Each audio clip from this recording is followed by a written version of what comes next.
Greetings YouTube, another video from Looking Eastward Piper. And today you can see we have a little bit of a different change of scenery here. Typically I film in my building over there, not the one behind me. That's not my property, but over there I have a building. But unfortunately, a little too hot in there these days to be filming. Still working on getting electricity to that barn and put some AC in there, so then I could spend more time in there. Typically, if I do spend time in there, I have to keep the garage door open and the other door open, and still at that, it's pretty hot. I probably could run an extension cord and stuff, but I'm just gonna wait. I'm getting some estimates and all that to get electric into the building. But anyway, today, it's been a little while since I filmed, partly because of the heat in the barn, but also just some other things in my personal life that have been going on. So, you know, it's been a little bit, but today I wanted to film another video, and today's going to be a twofold review, we can call it. The first thing is I am going to be reviewing my newly acquired Franklin 150-year anniversary of Missouri Meerschaum bulldog here. This one is the commemorative one that they released just a few weeks ago, like a couple weeks ago, commemorating the 250th anniversary of the United States. I've always wanted a bulldog cob. I own a couple of regular bulldogs. I own a Peterson bulldog, and I also own might be a Rossi or one of those brands, a bulldog as well that I really enjoy. But I always wanted a cob bulldog. I've talked about cobs on the channel, and I really enjoy smoking cobs. A lot of people don't. Some people love them, some people hate them. I love them. I love them along with briars. I'm interchangeable, but particularly during the warmer months, I'm pretty partial to smoking cobs, and this is a great combination here because, you know, typically cobs, you know, come in the pretty typical shapes that they come in. They have bent ones, they have slightly bent ones, they have straight ones, but there's not a tremendous amount of variation outside of the typical, you know, the diplomat, the country gentleman, you know, the patriot, all the, you know, the ones that we know and love all these years. But I've seen cob bulldogs, but most of them being antique online or something like that. A lot of them pretty beat up, so I never really pulled the trigger. But now I saw this popped up, and it was about like 15 minutes after Missouri Meerschaum posted it up on social media, and I saw it. And usually I'm not that impulsive. Usually I kind of deliberate when I want to get something, but this was like, you know what, this is going to sell out really fast because I know that a lot of their releases do, and this is something that I've wanted for a long time. I've never smoked it. You can see no char, you know, it still has the bit of the stem inside, so it hasn't been burnt out. So this is going to be a completely first time smoke. What I noticed from this is the bowl, interestingly, kind of comes down like this, and it has this interesting marking here. It has these two kind of panels on the side, which is interesting too. So a little bit different. It kind of looks more of like a, you know, it's a bulldog, but then it kind of has like this little bit of like an acorny kind of like shape. Pretty deep chamber, almost up to my pinky knuckle. So I'm looking forward to this. So that's the first part of this review. The second one is part of this, which I'm kind of going to do in conjunction with smoking the pipe, how the pipe smokes, but also what I'm smoking in it. I've never have had one of the HU tobacco blends before. This is going to be my first time, and it's going to be my first time right here, right now, smoking this tin. So this is HU Tobacco's original warehouse blend, Nashville County. And it's a mixture of Virginia, Burley, Perique, and Black Cavendish. There's a little bit of a blurb on the back that I'll share with you. Nashville, the capital of Tennessee and the center of country music, is located in the largest burley growing region in the U.S. Comprising 60% strong Kentucky burley and malty red Virginia, Nashville County perfectly embodies the American tradition. Subtle, roasted, and licorice aromas round off the medium-bodied tobacco, a relaxed smoking pleasure that authentically interprets the spirit of the South. So I saw this in a local tobacconist cigar shop. Actually, I'm wearing their t-shirt, Smoker's Abbey, out in Gallatin, Tennessee. I live about a half hour from them. And I was in there one day, just looking around, picking up a few of their cigars. And I always go in the room where they keep their pipe tobacco and see they have a lot of their own blends, and they also have a lot of tins. And I saw this and I was like, well, I only live about an hour from Nashville, so this would be a pretty cool blend to smoke. So I just opened the tin, and what you're going to notice here is that it's kind of in a flake kind of cut, which I find pretty interesting. Oh man, it smells great. It has that nice Virginia sweetness, but you can smell other components in there as well. So I just wanted to show this off real fast.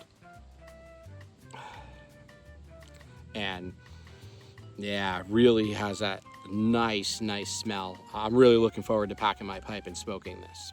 I had to go in the barn to light up because it was a little bit windy out here.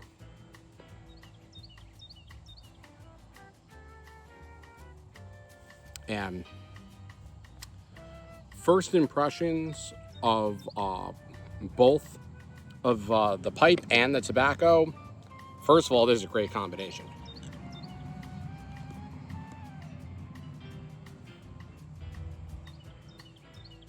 Really nice combination. And this blend is very classic, yet different.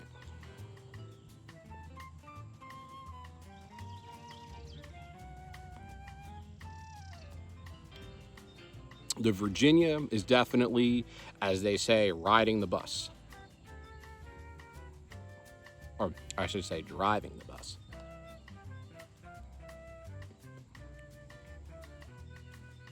The Perique is there to give it that classic little bit of like a spice. But then the undertones are also pretty sweet. That Virginia gives it a sweetness, but then you can definitely tell that there's Cavendish in this too, though not too much.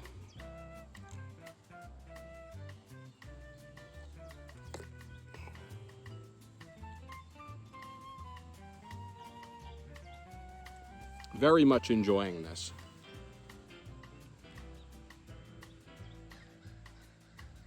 And I decided today to come out here and kind of show you this angle because right behind me, my neighbor has 3 tobacco barns. You can see 2 of them here.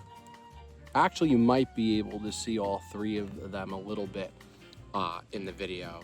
And mostly produce burley there. I think it's all burley. And during the fall into the early winter months, they were hanging and drying tobacco there, so that was pretty cool. So I thought that that would be the appropriate kind of background if I was going to come outside and not film in my barn to show you my neighbor's cool tobacco barns. Well, I kind of just hang out in my backyard. You can't really see it here, but I have a little, I built a little patio here with a fire pit, so I kind of have that, so I'm on level ground at least. But I thought it'd be a cool background for this. This is a great blend. I would say I mean, I don't usually give things ratings by numbers or stars, but if you're into kind of like this like more classic Southern style with like what they call vapors, but this has a lot more to offer than just a vapor. Like this actually has, you know, it has the burley and the black Cavendish. As you smoke it, you can taste all of these components. You can taste the sweetness of the Virginia. You have that burley, definitely have that burley taste that has a little bit of a sweetness, but also that real tobacco flavor. The Perique gives it a little bit of that kick, but it comes in and out. And then the black Cavendish is there kind of underneath to support the sweetness of the Virginia.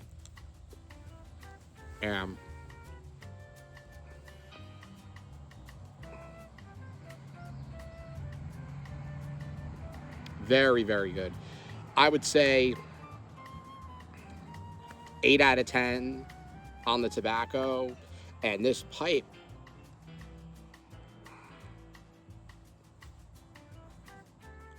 this is one of the best first smokes I've had out of a newer Missouri Meerschaum in a long time.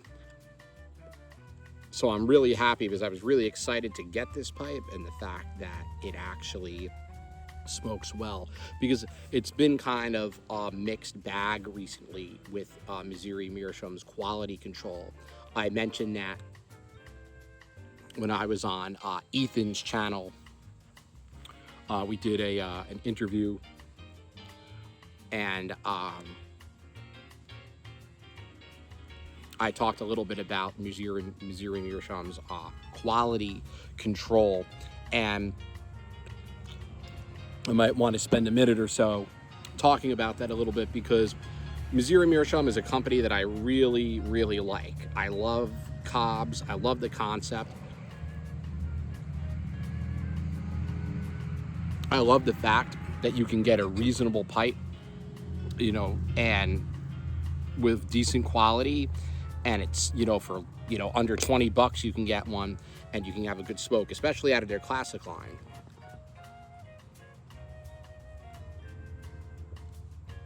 But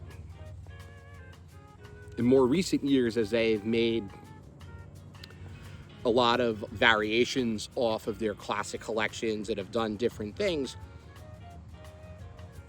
I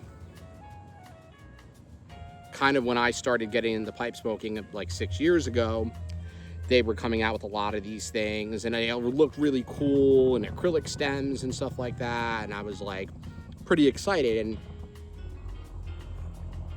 the first few I got, I was very happy with. I got a few of the classics, of course, which the classics, 9 out of 10 times, you're gonna smoke great. If you get, you know, your classic Patriot, Country Gentleman, Mark Twain, Huck Finn, Diplomat, they're gonna smoke pretty well. But some of the newer stuff, sometimes they just don't smoke that well. They don't stay lit, and it's definitely not anything that I'm doing with my tobacco, because when I light in a briar, my method seems to, like, I barely have any issues. It's usually only when I smoke certain cobs. But that's not to dishearten anybody from getting cobs, you know, and smoking them. I think that they're a company that's very venerable. They've been around now for over 150 years. You know, we see that they're commemorating their 150th anniversary with this pipe. I believe this was back, these were made in 2019.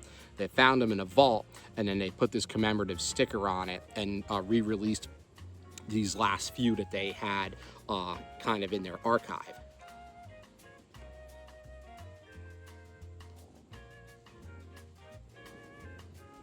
But I would say that if there's one thing negative I would have to say about Missouri Meerschaum, is sometimes I feel that their quality control could be better.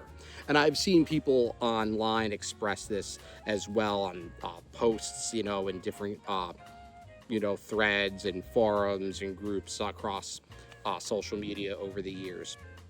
And I'm still behind them 100%. I'll still definitely patronize them.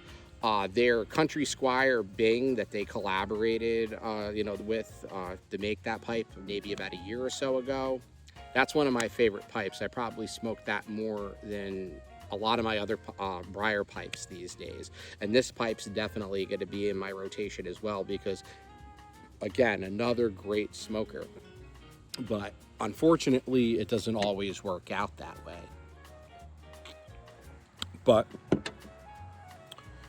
overall, I would still definitely support them. This was definitely exceeded my expectations.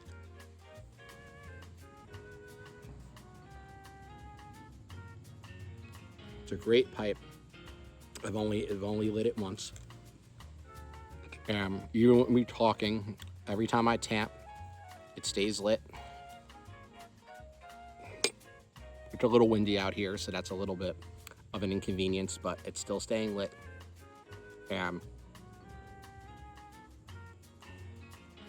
So that's pretty much it for me today. I wanted to get back on, and address the YouTube pipe community.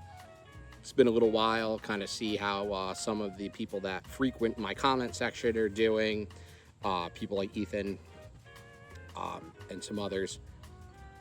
And I just wanted to, show off the new pipe, give it a review, because I know not everybody's going to get one of these because they were a limited release, because they were archived and just found a few more, stuck a new sticker on them and put them on their website. But I wanted to review this, and I wanted to wait to smoke this HU Nashville County with something special, and this is definitely was it, and it was the opportunity. It's a beautiful day. It's been kind of rainy in this part of Middle Tennessee for a while, so definitely really happy to get a beautiful day like this, not a cloud in the sky, and it's actually a bit cooler today because of a lot of the storms. So I said, you know what, let me grab my little portable workbench here, and let's put it out on the lawn and, just talk pipes and tobacco for a little bit. So I want to thank you all again. Please, drop a like, subscribe to the channel, add your comments. Have you smoked Nashville County? Is there any other HU blends that you would recommend me trying and reviewing on the channel? How do you feel about Missouri Meerschaum pipes, their cobs and their quality? Do you think they're great? Do you think they're not great? Put all those thoughts down in the comments below. And until next time, Looking Eastward Piper, signing out.